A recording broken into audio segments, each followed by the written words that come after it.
네, 성탄절을 앞두고 들려온 박근혜 전 대통령 특별 사면 소식에 정치권도 아침부터 술렁이고 있습니다. 네, 각 당의 입장은 어떤지 국회 취재기자 연결해서 알아보겠습니다. 이준음 기자.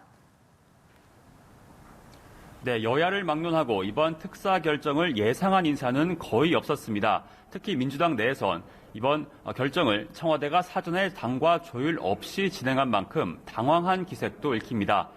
민주당은 공식적으로는 결정을 존중한다는 입장을 내놨습니다. 송영길 대표는 문재인 대통령이 심사숙고를 거쳐 이같이 결정했다며 헌법적 권한으로서 이 결정을 존중한다고 말했습니다.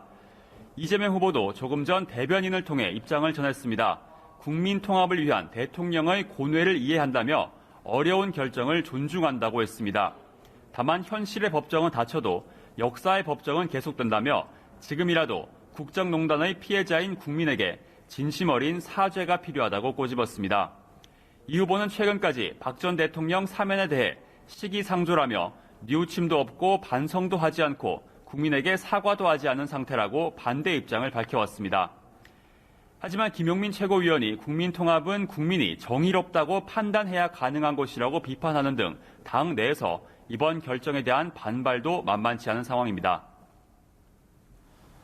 네, 국민의힘도 환영한다는 논평을 냈군요. 다른 당의 입장도 전해주시죠. 네, 국민의힘은 짧은 공식 논평을 내놨습니다. 박 전 대통령의 사면을 환영한다는 입장입니다. 그러면서 국민 대통합을 위해 더욱 노력하겠다고 했습니다. 동시에 한명숙 전 총리 사면, 이석기 전 통합진보당 의원의 가석방을 놓고는 진실을 왜곡하려는 추한 동지에 좌파 세력의 촛불 청구소에 굴복한 결과라고 날을 세웠습니다. 윤석열 후보도 조금 전 관련 입장을 내놨습니다. 박 전 대통령의 사면은 늦었지만 환영한다고 밝혔습니다. 또 건강이 안 좋다는 말을 들었는데 빨리 건강을 회복하길 바란다는 말도 덧붙였습니다. 앞서 검찰 재직 시절 형 집행정지 불허를 놓고는 형 집행정지위원회 결정을 따른 것이라고 해명했습니다. 또 사면 대상에 빠진 이명박 전 대통령의 경우 국민통합 관점에서 판단해야 한다고 했습니다. 정의당은 강력한 유감을 표명한다고 했습니다. 심상정 후보는 촛불혁명은 시민 주권 선언이었다며 적어도 촛불로 당선된 대통령이 사면권을 행사해선 안 될 사안이라고 목소리를 높였습니다.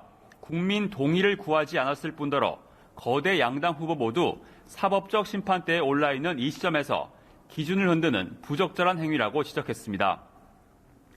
국민의당 안철수 후보는 박 전 대통령 사면은 자신이 요구한 것이기도 하다며 환영한다는 입장을 밝혔습니다. 이어 이명박 전 대통령도 국민 통합을 위해 석방해야 한다는 견해를 밝혔습니다.